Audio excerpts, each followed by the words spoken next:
Hi, welcome to your 2025 Austin Occupancy Report. My name's Autumn. I have been in Airbnb since 2017 and I did not, however, know how to read data. And I've learned that reading data is a really good idea. You will make different decisions if you know what is going on in your market. Know your market.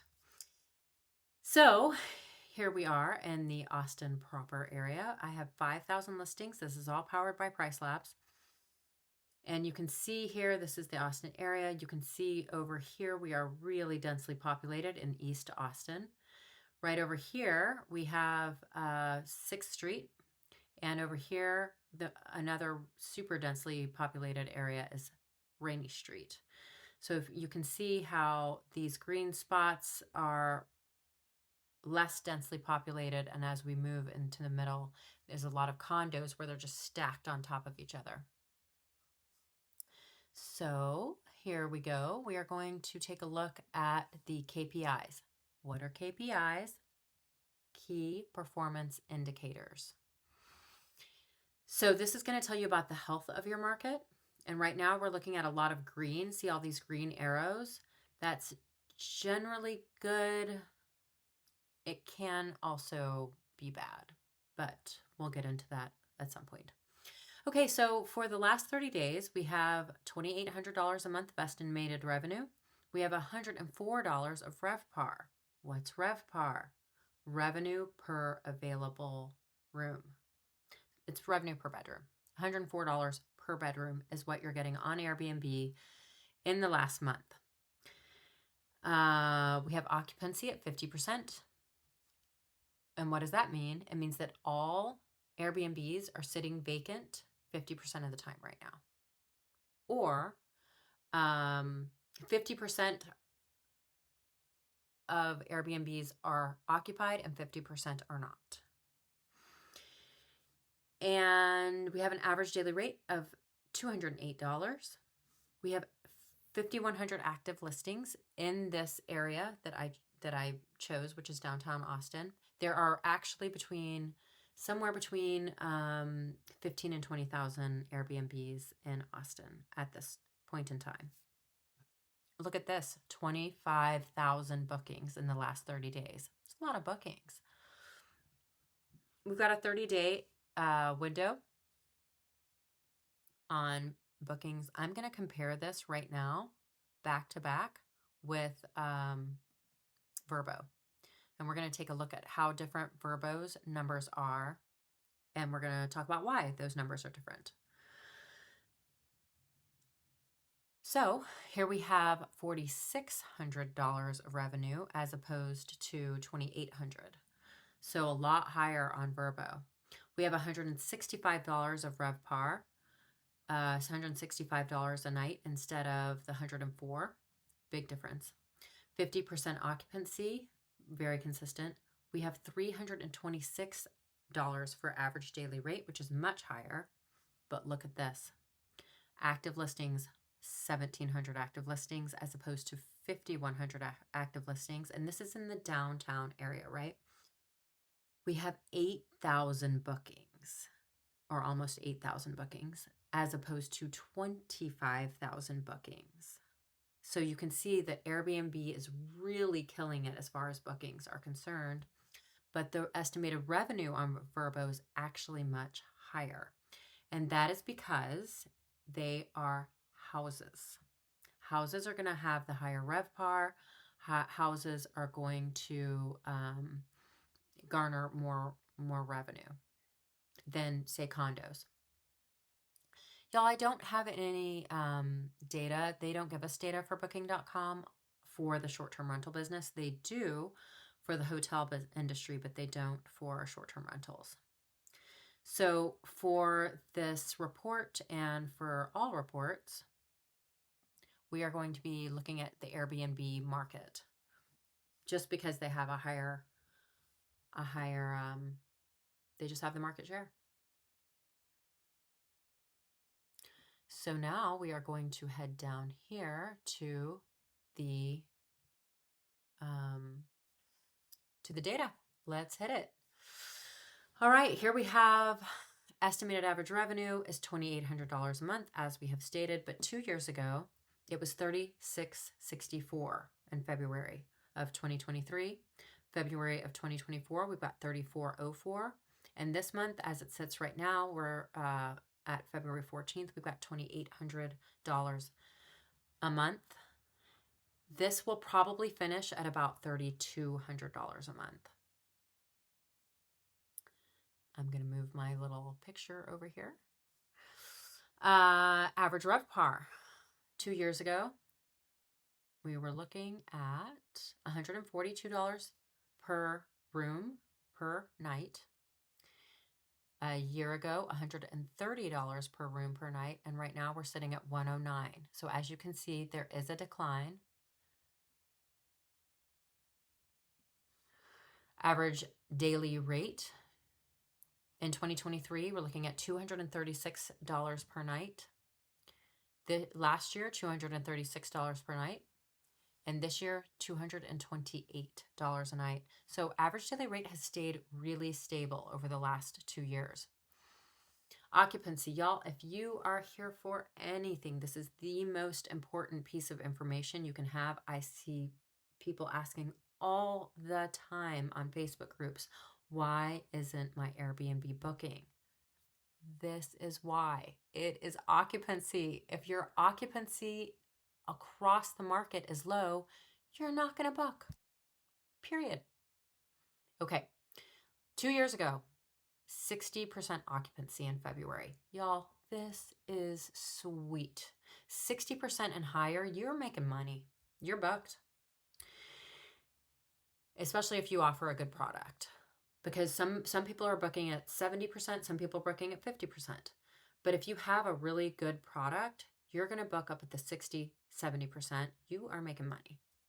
These are happy days. Happy days, 60, 69, 67. Happy days.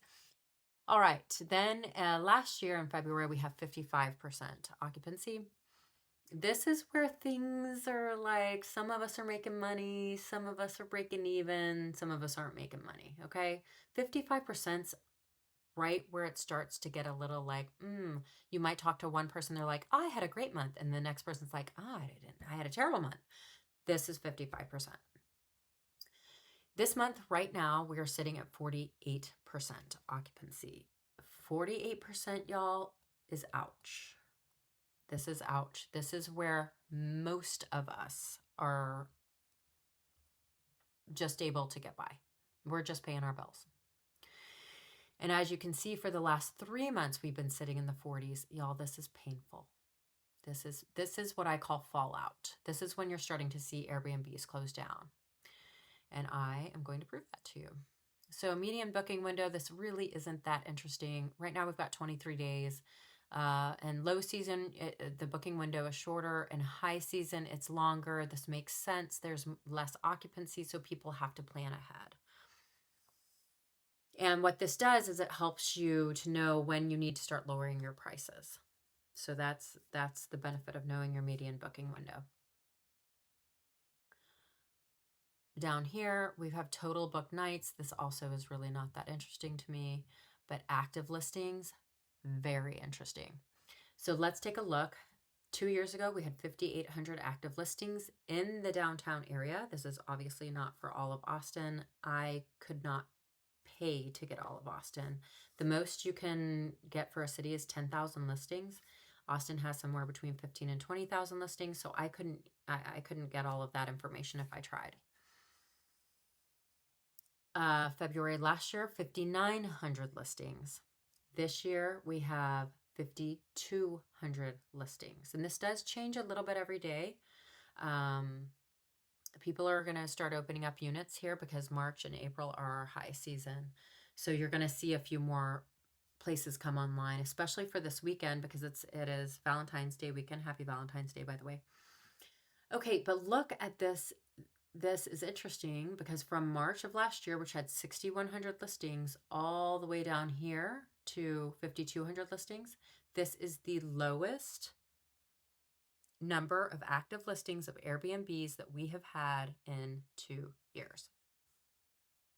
The other low ones were 5,600 here in December And November and December of last year, 5,200 is the very lowest we've had.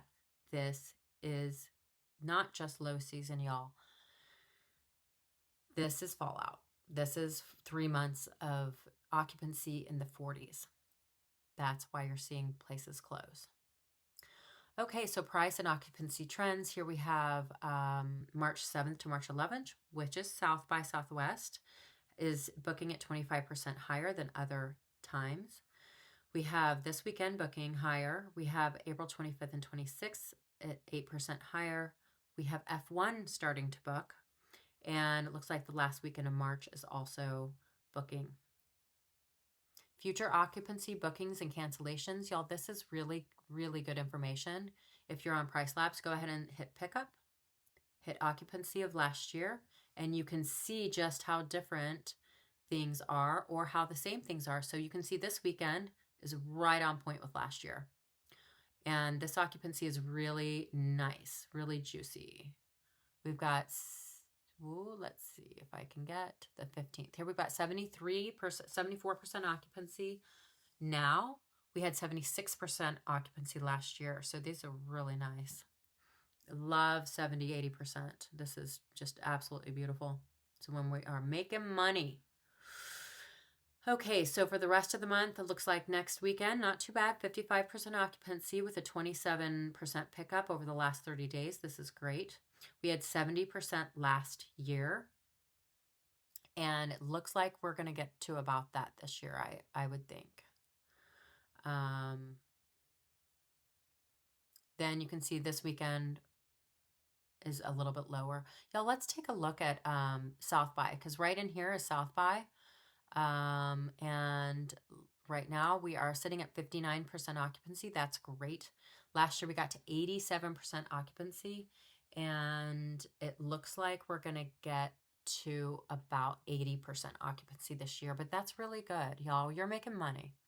As you can see, this falls off for the next week. And then you can see the music weekend is it just isn't what it used to be, y'all. And I'm so sad about it because I loved South by Southwest, the music weekend. Oh my God, I used to rage so hard. Okay, let's go down here. Future prices. This is also very valuable. This is for South by. If y'all are wondering what to set your prices at, this is a good thing to check. So for March 7th, March 8th, we are looking at $282 is at the 25th percentile. 416 is at the 50th percentile. 608 is the 75th percentile. And anything over 850, and you are in the 90th percentile for prices. So what does that mean? What that means is right now we're going to be booking around the 80th percentile. You want to be at or below the 80th percentile to get booked. So you want to have right around $600 a night for your prices. And you need to start lowering those as it gets closer. And it is right around the corner. Okay, y'all, I think that is it for your report. In other news, you might know that the city council is meeting. They're trying to change the rules. I'm going to be reporting on that. I'm going to go to the meeting on February 22nd, and I will get the pertinent information for you. And I've got some thoughts on that, but I'll wait. What else is coming up? I think that's about it. Oh, if you are outside of the Austin area and you would love to see a report like this for your area, do contact me at the occupancy report at Gmail. The occupancy report at gmail.com, and leave me a comment. I would love to do a report for you, and tell me what other cities you would like to see. Happy Valentine's Day.